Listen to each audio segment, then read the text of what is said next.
Morning everyone. Today I want to talk to you about the cool tool that is Asana, and more specifically how you can use Asana portfolios to kind of supercharge your systems and reporting capabilities. So it's Tuesday, and in line with the new kind of structure of my content now, Tuesday is now business systems and outsourcing, and this is a biggie for me because Asana is probably the piece of software that I use the most out of everything. It's kind of the operation hub of my whole group of companies. So different people have access to different parts of it, and everything is organised nice and neatly in Asana. Not just work-related stuff as well, it's personal stuff as well. So now Asana Portfolios is only accessible for, I think it's the paid version of Asana, but I think it's 2 levels up. I think you have to pay for I think there's like Asana Premium and there's Asana Business.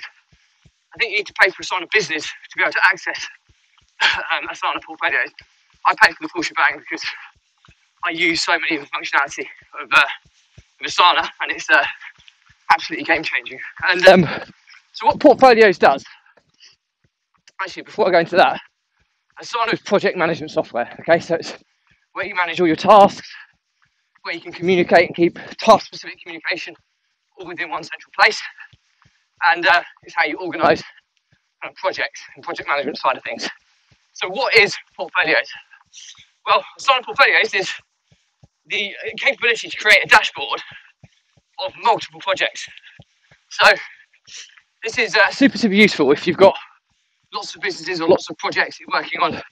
I mean, most people would have at least kind of 3 to 7 projects that they're working on simultaneously at any given point in time. Quite often that's a lot more, but so when it gets to that stage, it's how organised you are, how productive you're going to be. And the beauty of Asana Portfolios is it enables you to create these dashboards where you can get a very high level overview of all of the projects you're working on underway. You can get status updates on them. You can see graphical illustrations of how they're trending against milestones and timelines. And it's a super useful way just to have a glancing overview at your projects and see which ones are on track, which ones are kind of ahead of the game, which ones are behind the game. And then you can kind of adjust your management or kind of work process to deal with the ones that are falling behind. So it's a really neat way. The other really cool feature of Asana Portfolios is the capability to look at individuals' workload. So if you start recording your Project Management 101, if you start putting estimated time against different tasks, and if you start putting the number of hours that your team are working on a weekly basis or a daily basis, you can start doing work capacity graphs. And this is really cool, because what it will enable you to do is at a very high level see who's got the lion's share of the work, who's got less work, who's overworked, who's underworked, and you can adjust the workload just by moving tasks between people at a super high level really slickly. So if you want to run a team, not overwhelm them, and you want to start tracking the time it's going to take to do tasks. Now, even if you don't know, you can put an estimate, or you can put how much time you want that individual to spend on that task on a daily basis, for example. So if it's a recurring task, it might be you want them to spend an hour a day, okay? It's going to be 5 hours a week, but on a day-by-day basis, that's 1 hour. So it will log and show you that, and you can start zooming in and zooming out to see what people's weekly workload is in relation to their daily workload. And it just opens your world, really, in terms of avoiding overwhelm with your staff. Now, overwhelm in entrepreneurship is almost a given, and it's how you manage that, which is the key. But it's not a given for people who work with you, whether employees, contractors, remote workers, whatever they are. It's not the norm for them to be overwhelmed. It's not their business, and as much as they care about it, you've got a duty to protect them, to try not to overwhelm them and try and make their world as pleasant and as enjoyable as possible, whilst helping you achieve the goals and ambitions of your company. So Asana Portfolios is amazing at doing that. There's also a fair amount of customization you can do. You can have lots of different graphical illustrations you can do. So it does allow you to manipulate the data, because what do you get generally on projects? You get number of tasks, number of completed tasks, number of incompleted tasks, number of overdue tasks. They're generally the main areas that you can kind of report on. But Asana Portfolios allows you to take it to the next level and start looking at people's working capacity, so you can factor that into your graphical illustrations and you can display it in a multitude of ways. So have a play around with it. It's not the most comprehensive reporting tool, but what it's there for is it's to give you a dashboard if you're running multiple companies, multiple projects. Then it's really, really cool, and multiple people in the team. It's a brilliant way to see which projects are on track, which are falling behind, and most importantly, the workload of the team involved, which allows you to manage multiple projects and multiple businesses more effectively. So strongly recommend, if you are an entrepreneur who's either running multiple companies or you have one company that's running a significant number of projects. If you're running kind of 1 to 3, you can probably manage that without the need to invest in something like this. Kind of 5 and above projects, I'd say, is really, really useful for avoiding you getting overwhelmed, because I talk a lot about how we but how we manage overwhelm, stress and anxiety as an entrepreneur.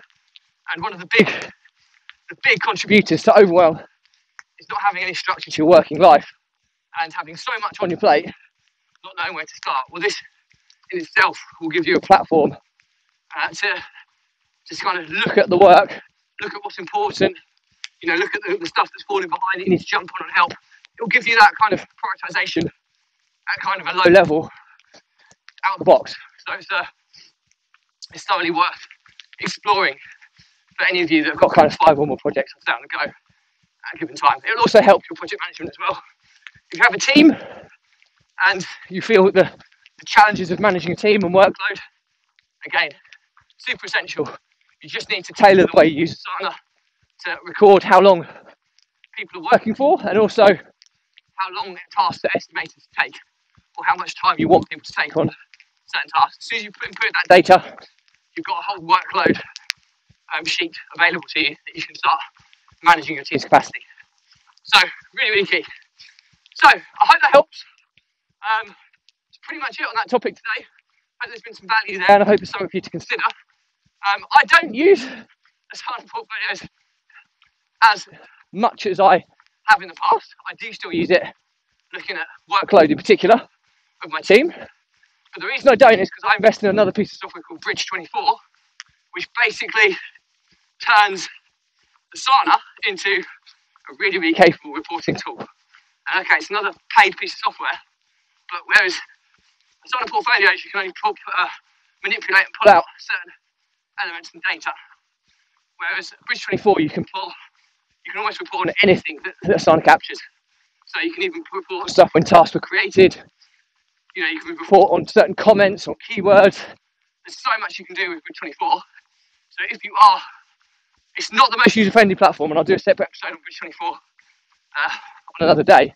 But if you want really, really comprehensive reports, then Bridge24 will do that. And if you're already tracking if you're adding estimated times and capacities and stuff, you can even do capacity reports in Bridge24 as well. But the Asana Portfolios is far more user-friendly and far easier to kind of use. So there's little pros and cons of super comprehensive data reporting tools against out of the box, really simple stuff, which Asana Portfolios is. So that's it for me today. As always, any questions, drop me a comment, I'll respond to everyone. If it's a bigger topic, I'll do a separate vlog episode and I'll tag you in so you're aware. If it's not for you and it's cluttering up your social feeds, just unfriend or unfollow me, no problem there. But please do ensure you subscribe to my YouTube channel, Runpreneur, and also my Facebook group, Runpreneur. And the reason for that is the YouTube channel is going to be where all these videos are in full length and catalogued nicely and neatly by topic. So it's a really good free resource that you can use on an ad hoc basis. And the Facebook group will be where all the free resources that I start offering out will be hosted, so you can get and download all your free resources in the Facebook group. So don't miss out on either of those things. So that's pretty much it for me today. As always, the Mompreneur blog was set up to help entrepreneurs overcome overwhelm, stress, anxiety, using exercise as a mechanism to manage, control, thrive under these emotions. Now, every entrepreneur out there and small business owner has these same emotions. It is inevitable as the life of an entrepreneur. And it's the ones who manage these emotions most effectively that are the most successful out there. Now, too many of us go through the hard times, go through the challenges, and we bottle it all up. And when we bottle it all up and we don't talk to people, we don't manage it, we don't understand it, one of two things happens. The entrepreneur breaks down or the business breaks down. Either of those two things happen is terminal to your business. And that's a strong contributing factor to why only 1 in 10 businesses will actually succeed in life. So that's a really, really scary statistic there. So I've been there. I've had several businesses that have failed due to these emotions and stresses. And over the course of time, I'm now on the way back up again.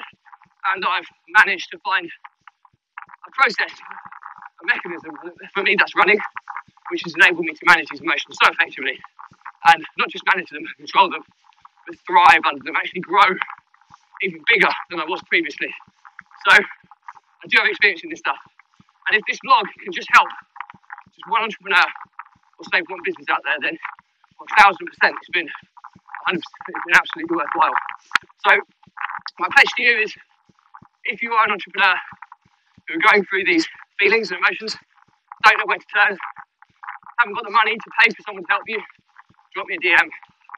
I'm not going to sell anything to you. All I'm going to do is try and talk you through and give you some implementable footsteps to help you overcome these challenges and help you get back to thriving as an entrepreneur and hopefully building a business that's going to last the test of time. So that's my pledge to you. Obviously, time commitments are limited, but I will not let anybody slip through the net. So it might take me a little bit longer to get back to you, but I won't let anybody slip through the net. So that's my pledge. But anyway, that's it for me today. And on that note, I'll end in my normal way by saying stay positive, stay happy, and I will speak to you tomorrow. Bye.